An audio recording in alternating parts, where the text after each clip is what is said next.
पत्थरों पर तराशी सुंदर मूर्तियां, ये बारीक नक्काशी अध्यात्म, संस्कृति और कला का वो अनूठा संगम है जिसे बड़सर के रामपाल ने भगवान की साधना का रास्ता बताया है। पिछले 13 सालों से बड़सर विधानसभा क्षेत्र की शुक्र खड्ड के रामपाल शर्मा अपने हुनर से इन मूर्तियों में जान फूंक रहे हैं। अब तक 6000 के करीब मूर्तियां बना चुके रामपाल शर्मा ने बताया कि उत्तरी भारत समेत अन्य राज्यों से एक महीने में 10 से 15 मूर्तियां बनाने की डिमांड आती है। शिल्पकार अब तक बाबा बालकनाथ समेत अन्य देवी देवताओं की मूर्तियां बना चुके हैं, जबकि अभी 5 मुखी भोलेनाथ की मूर्ति का कार्य चला हुआ है।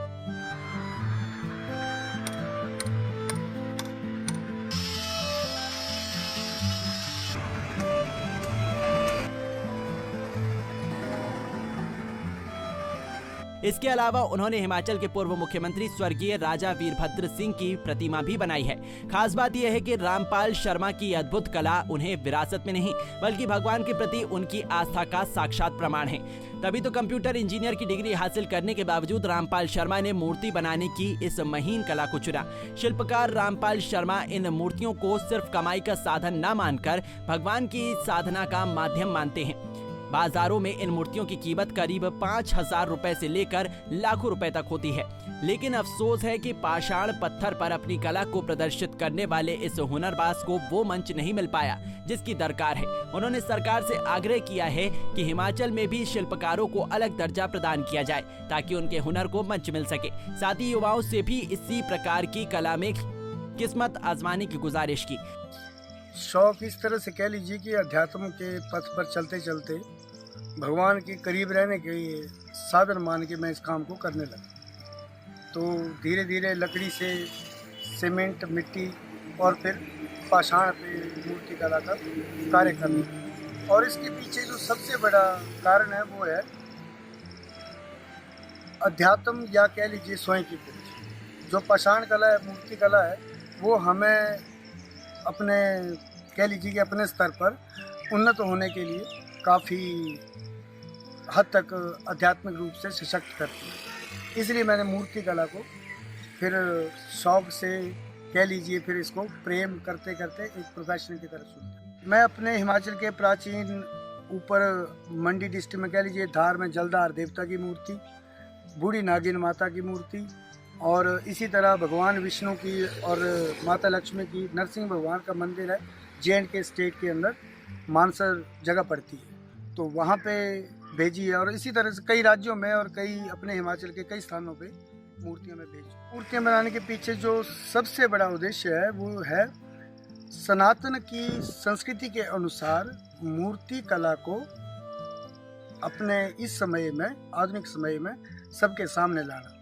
इसके पीछे सबसे बड़ा कारण ये है कि जो हमारे शास्त्र मूर्ति के लिए प्रमाण उपलब्ध करवाते हैं उनके अनुसार पाषाण ही सर्वश्रेष्ठ माना गया है मूर्ति कला के लिए। एक ये बात कही जाती है और दूसरा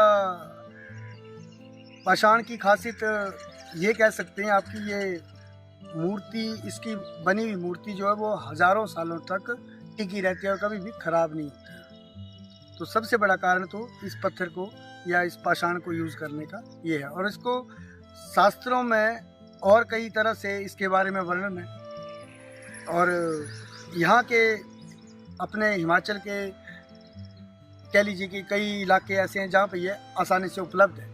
और दूसरा कि आम ये पत्थर मिलता भी नहीं है कि मूर्ति कला के लिए जो प्रयोग होगा पत्थर वो सब जगह पे आपको उपलब्ध होगा, ऐसा भी नहीं है। तो हम भाग्यवान है कि अपने हिमाचल में 2-3 ऐसे जगह है जहाँ पे ये पत्थर उपलब्ध हो जाता है। और सबसे बड़ा इसका, इस पाषाण की मूर्ति का एक ही रहस्य है कि इसको शास्त्रों ने स्वयं मूर्ति कला के लिए चुना है। भगवान के शब्दों के अनुसार कही जाए तो ये ऐसी कला है कि जो उसके साथ एक होने का सर्वोत्तम मार्ग है। एग्जैक्ट कहना तो मुश्किल है, लेकिन 5-6 हज़ार के करीब मूर्तियाँ तैयार कर चुका हूँ 13 वर्षों। आमदनी अगर इस व्यवसाय के हिसाब से देखें तो अपना गुजारा अच्छी तरह से हो जाता है भगवान की कृपा से। और दूसरा ये कि इस कला के साथ मन लगा रहता है। वैसे तो इस कला में जो हम इनपुट देते हैं वो तो पूरी होना मुश्किल होती है अगर उस हिसाब से करें, लेकिन ये कमाई से ज़्यादा जो है वो अध्यात्म का विषय भी है। और रही कमाई की बात, जब आप इस कला में निपुण हो जाते हैं तो आप महीने का 1 लाख तक भी कमा सकते हैं। और से यही चाहूँगा कि शिल्प कला के लिए वो एक अलग से पाषाण शिल्प कला के लिए खासकर जो पाषाण की कला है, इसके लिए एक मंच की उपलब्धता करवाए और जहाँ जहाँ भी पाषाण से निर्मित प्राचीन मंदिर है या जो कोई भी स्ट्रक्चर है प्राचीन जो बना हुआ है, उसमें पाषाण के कलाकारों को मौका दिया जाए। मूर्ति कला को आगे ले जाने के लिए इसके लिए टेक्निकल एक तरह से आप जिसको कौशल विकास के अंदर आप ये कह सकते हैं कि हस्तशिल्प कला के लिए एक केंद्र की स्थापना की जाए, जहाँ पे आने वाली युवा पीढ़ी को ये कला सिखाई जाए, इस कला की बारीकियाँ बताई जाएं और जो हमारा सांस्कृतिक और ऐतिहासिक मूल्यों को प्रदर्शित करती है। तो इस कला के माध्यम से मेरा यही विचार है कि सरकार जो है जहाँ यहाँ पे अगर हिमाचल में इस कला को एक मंच देती है तो आने वाले समय में युवाओं को रोजगार भी मिलेगा और शिल्प कला के अंदर हमारे प्रदेश के युवा अच्छे आयाम स्थापित करेंगे। पंजाब केसरी टीवी के लिए बड़सर से अशोक राणा की रिपोर्ट।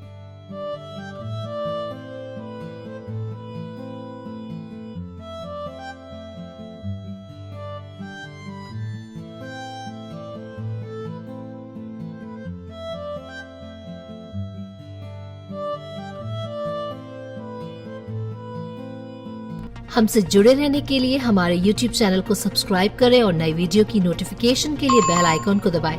अगर आप ये वीडियो Facebook पर देख रहे हैं तो लाइक जरूर करें और ज्यादा से ज्यादा शेयर करें। इसी तरह के और भी अपडेट्स के लिए फॉलो करें हमारा Instagram पेज himachal.kesri।